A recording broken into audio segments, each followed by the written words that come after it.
नमस्कार। आप देख रहे हैं दुनियादारी न्यूज़.com। मैं हूं जयपाल सिंह। बात बंगाल चुनाव की करेंगे। बंगाल चुनाव में जहां बीजेपी अपना पूरा दमखम लगा रही है, वहीं टीएमसी भी अपनी सरकार बनाने की कोशिश करेगी। वहां पर जो मुद्दे हैं उनका कोई किसी पार्टी ने जिक्र नहीं किया है। कोई पार्टी मुद्दों पर बात नहीं कर रही है। वहाँ पर बीजेपी की जो पुरानी नीतियाँ हैं उन्हीं के ऊपर इलेक्शन का दौर कुछ आगे बढ़ रहा है। बीजेपी पार्टी की पुरानी नीतियों में हिंदू मुस्लिम, जय श्री राम आदि अनेकों नारे गूंज रहे हैं, लेकिन जनता विकास चाहती है और विकास, शिक्षा, स्वास्थ्य, रोजगार जैसी समस्याओं पर कोई पार्टी किसी भी मंच पर ऐलान नहीं करती है, और करती है तो उन पर काम नहीं करती है। तो ऐसे में देखने वाली ये बात भी है कि वहाँ पर बीजेपी क्या कर पाएगी या टीएमसी अपना गढ़ बचा लेगी। इन मुद्दों पर विस्तार से बात करेंगे। वहाँ की रणनीति में मुख्य दल टीएमसी है, जो अपनी सरकार बचाने की कोशिश करेगा, लेकिन बीजेपी भी अपना पूरा दमखम रैलियों पे बहुत बड़ा खर्चा करके गोदी मीडिया के जरिए अपना प्रचार तंत्र को बढ़ा चढ़ाकर पेश कर रही है। वहाँ की जनता भी देख रही है कि टीएमसी का कार्यकाल क्या रहा, कैसा रहा, और बीजेपी जो देश में कर रही है वह क्या कर रही है और वह कैसा शासन दे सकती है। इन मुद्दों पर वोट होगा। अब ये समय ही बताएगा कि बंगाल की जनता अपने आप खुद का फैसला लेकर ये निर्णय करेगी कि उन्हें टीएमसी को चुनना है या बीजेपी को चुनना है। बात करते हैं कुछ ऐसे नेताओं की जो ममता से बागी होकर बीजेपी में शामिल हो गए हैं, जैसे मिथुन चक्रवर्ती। आजकल ये नाम काफ़ी चर्चा में है, क्योंकि पिछले दिनों इन्होंने एक प्रेस वार्ता में अपने आप को कोबरा बताया था और बताया था कि जिसको मैं डस लेता हूँ उसका तो शमशान घाट में ही ठिकाना होता है। ऐसी कुछ बातें इन्होंने की थी। तो खुद को कोबरा बताने वाले मिथुन चक्रवर्ती को बीजेपी पार्टी ने जेड सिक्योरिटी उपलब्ध करवा दी है।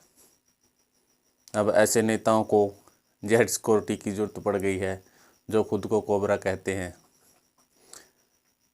फिल्मों में हीरो का रोल करने वाले राजनीति में क्या इस कदर गिर गए हैं कि वो अपने आप को जानवर बता रहे हैं।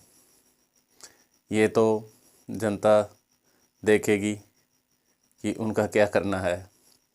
अब बात करते हैं शुभेंद्र अधिकारी की, जो नंदीग्राम से बीजेपी के कैंडिडेट हैं और ममता बनर्जी के विरुद्ध उम्मीदवार हैं। बीजेपी पिछले कुछ समय से ममता और उसके मंत्रियों को भ्रष्टाचार और न जाने क्या क्या किस किस प्रकार के आरोप लगाती रही है। जो भी नेता टीएमसी से बगावत करने के बाद बीजेपी में शामिल हो गया, उसके बाद वो नेता भ्रष्टाचारी या किसी अन्य प्रकार के आरोप में आरोपी नहीं रहता। वो बिल्कुल गंगा जल की तरह स्वच्छ और निर्मल हो जाता है। ये तो बीजेपी की पुरानी नीति रही है कि जो भी भ्रष्टाचारी नेता उसके दल में शामिल होगा वह साफ माना जाएगा। जैसे एक कहावत है कि सर्दियों में अगर किसी कमज़ोर शरीर वाले से नहाया ना जाए तो वह उस व्यक्ति को छू ले जो नहाया है, तो वह नहाया माना जाएगा। इसी प्रकार बीजेपी में आने के बाद जिन नेताओं पर भ्रष्टाचार के आरोप हैं वो उन आरोपों से मुक्त हो जाते हैं। अब यहाँ पर किन किन नेताओं के बारे में बीजेपी ने क्या कहा था और आज वो बीजेपी उन्हीं कैंडिडेट को अपना उम्मीदवार बनाती है, मनमर्जी की सीट से उनको चुनाव लड़ने का मौका देती है, उनकी सुरक्षा करती है, उनके ऊपर बड़ी बड़ी रैलियां करवा कर खर्चा किया जाता है और उनको बहुत ही अच्छा और बढ़िया उम्मीदवार बताया जाता है। उनके ऊपर बड़ी बड़ी रैलियां करके प्रधानमंत्री जी भी प्रचार कर रहे हैं और उनको बहुत अच्छा आदमी बताया जा रहा है। तो देखते हैं जनता की आवाज़ क्या कहती है, वोटिंग के दिन क्या होता है।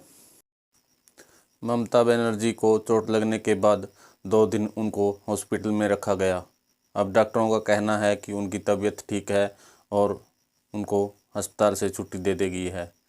लेकिन यहाँ पर भी बीजेपी अपनी रणनीति को कायम रखे हुए है। उन्होंने हॉस्पिटल से ममता बनर्जी का मेडिकल रिपोर्ट स्टेटस मांगा है। उन्होंने मांग की है कि ममता बनर्जी की मेडिकल रिपोर्ट पार्टी को सौंपी जाए या बीजेपी नेताओं को सौंपी जाए।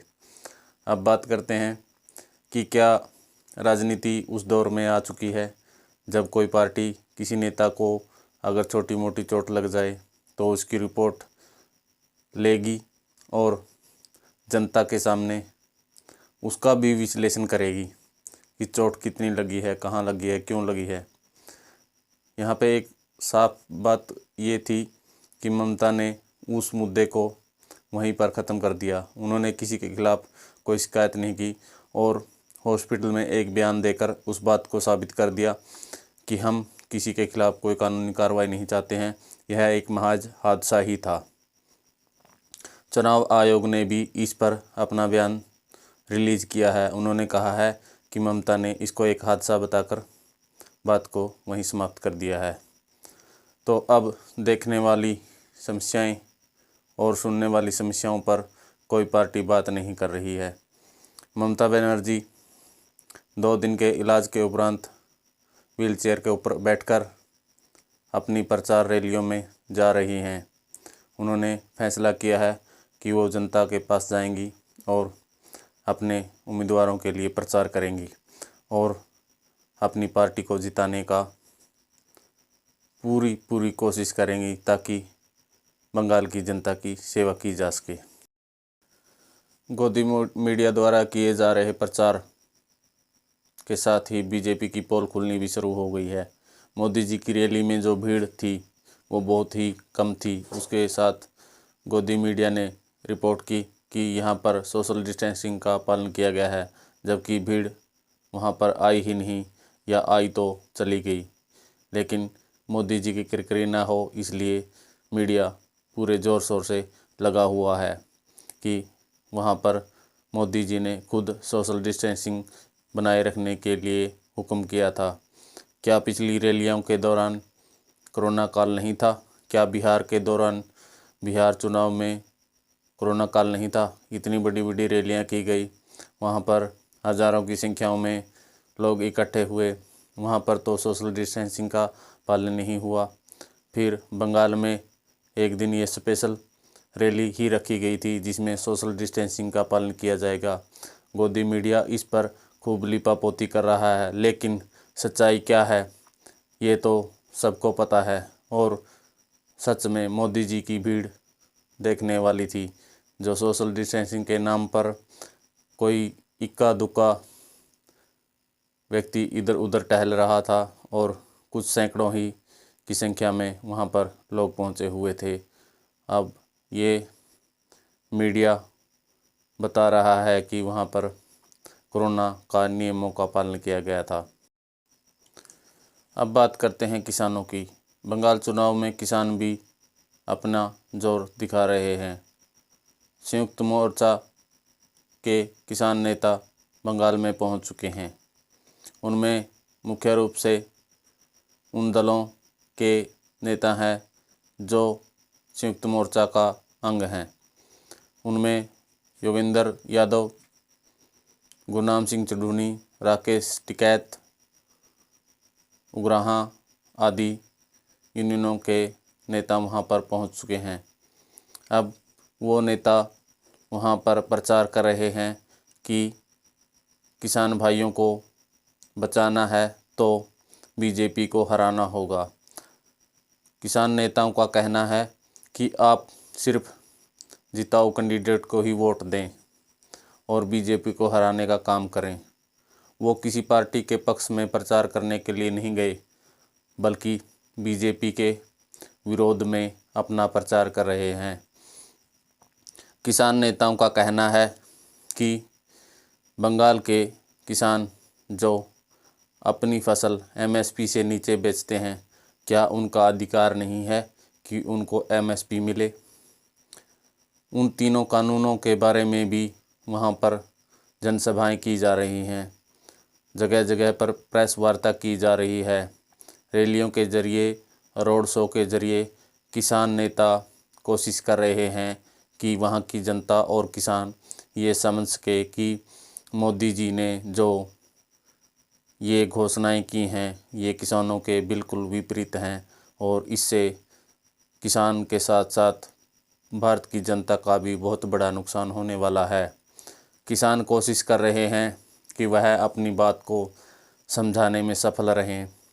हाँ, यहाँ पर देखने वाली बात ये भी होगी कि किसान नेता अपनी बात को समझाने में कितना सफल रहते हैं और बीजेपी पार्टी अपने दिखावी जोर शोर के प्रचार प्रसार में कितना कामयाब हो पाती है।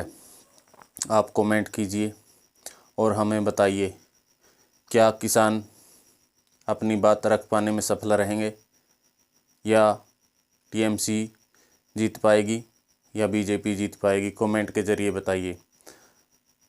हम आपसे एक अनुरोध करते हैं कि इस इलेक्शन के दौरान इंसानियत बनाए रखें, किसी भी झूठी अफवाह के साथ न जाएं, बहुत ही शांतिपूर्वक और अपने अधिकार के लिए वोट का प्रयोग करें।